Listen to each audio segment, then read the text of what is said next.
el dominio de nuestros impulsos, equilibrando el instinto con la sabiduría divina. Dios nos creó con un diseño asombroso y dentro de cada uno de nosotros hay sistemas que nos ayudan a sobrevivir, adaptarnos y desarrollarnos. Uno de los más primitivos es el hipotálamo, una estructura cerebral encargada de regular nuestras necesidades básicas como el hambre, la sed, el sueño y las respuestas de lucha o huida. Desde la perspectiva de Sigmund Freud, esta estructura cerebral se asemeja a lo que él llamó el id, esa parte de nuestra psique que busca la satisfacción inmediata sin preocuparse por las consecuencias. Si bien este sistema no es útil para la supervivencia, vivir únicamente bajo su dominio nos llevaría a una vida impulsiva y descontrolada. La Escritura nos advierte sobre el peligro de dejarnos llevar por los impulsos primarios. En Proverbios 25:28 nos dice: como ciudad derribada y sin muro es el hombre cuyo espíritu no tiene rienda. Aquí, el espíritu sin rienda simboliza la falta de autocontrol, un rasgo que está estrechamente relacionado con el funcionamiento descontrolado del hipotálamo. Dios no nos creó para vivir esclavizados por nuestros impulsos, sino para que podamos dominar nuestros deseos inmediatos y vivir conforme a su propósito. Como lo enseña Pablo en Romanos 8:6, el ocuparse de la carne es muerte, pero el ocuparse del espíritu es vida y paz. Aquí nos recuerda que cuando dejamos que nuestros deseos primitivos gobiernen nuestra vida, nos dirigimos a la autodestrucción. En cambio, si buscamos la influencia del espíritu, encontramos vida y paz. El papel del cerebro en la regulación de los impulsos. Desde la neurociencia y la psicología podemos entender mejor cómo funciona la regulación de nuestros impulsos. El hipotálamo controla las necesidades básicas y las respuestas de emergencia. Actúa con rapidez y sin reflexión. El sistema límbico, la amígdala, es el centro de nuestras emociones. Nos ayuda a reaccionar ante amenazas y a formar recuerdos emocionales. La corteza prefrontal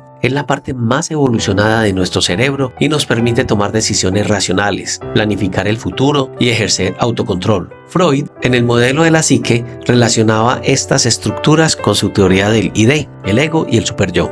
El id, el hipotálamo, busca el placer inmediato. El ego, la corteza prefrontal, regula los impulsos y toma decisiones equilibradas. Y el superyo son las influencias culturales y espirituales. Estas nos guían hacia un propósito más alto. El neurocientífico Carl von Rokitansky, ya en el siglo XIX, reconocía que el hipotálamo era el centro de las reacciones de estrés, esas respuestas inmediatas que nos empujan a actuar impulsivamente cuando sentimos peligro o necesidad. Sin embargo, nuestra capacidad de autocontrol y de regular nuestras emociones no provienen del hipotálamo, sino de estructuras más avanzadas del cerebro, como la amígdala y la corteza prefrontal. Esto nos lleva a reflexionar: ¿quién controla nuestras decisiones? ¿Nuestros impulsos primarios o nuestra sabiduría espiritual? Si vivimos únicamente gobernados por nuestros impulsos, nos volvemos reactivos e impredecibles. Las personas que carecen de autocontrol tienden a experimentar conflictos en sus relaciones, problemas emocionales y decisiones precipitadas. Jesús nos mostró un ejemplo perfecto de autocontrol cuando fue tentado en el desierto. Mateo 4 del 1 al 11. El enemigo apeló a sus necesidades básicas, el hambre, el deseo de poder, la tentación de probar su divinidad, pero en lugar de ceder a sus impulsos, utilizó la palabra de Dios como su guía, demostrando que no vivimos solo de pan, sino de toda palabra que sale de la boca de Dios. Este pasaje nos enseña que, aunque nuestras necesidades primarias sean importantes, no deben gobernarnos. Dios nos ha dado un espíritu de dominio propio, como lo afirma 2 de Timoteo 1:7, porque no nos ha dado Dios espíritu de cobardía,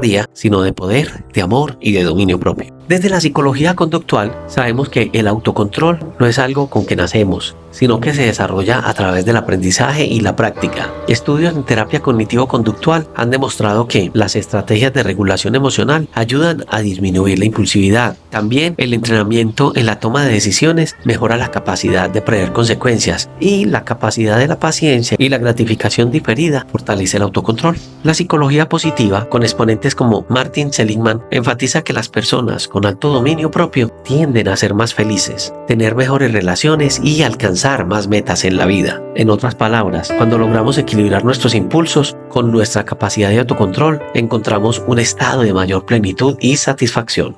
Quiero concluir diciendo que el hipotálamo y el id pueden ser como un dinosaurio primitivo dentro de nosotros, impulsándonos a satisfacer nuestras necesidades sin considerar las consecuencias. Sin embargo, Dios nos ha dado herramientas poderosas para regular estos impulsos y vivir según su voluntad. Primero, la palabra de Dios como una guía para nuestras decisiones. Segundo, el Espíritu Santo que nos capacita para ejercer dominio propio. Y tercero, un cerebro diseñado para el autocontrol que podemos fortalecer con la práctica. Pablo nos exhorta en 1 Corintios 9:25. Todo aquel que lucha, de todo se abstiene. Ellos a la verdad para recibir una corona corruptible, pero nosotros una incorruptible. Esto nos recuerda que el autocontrol no es una limitación, sino una fortaleza que nos permite alcanzar un propósito más grande. Que nuestra oración sea siempre: Señor, enséñame a dominar mis impulsos para que mi vida sea guiada por tu espíritu y no por mi carne.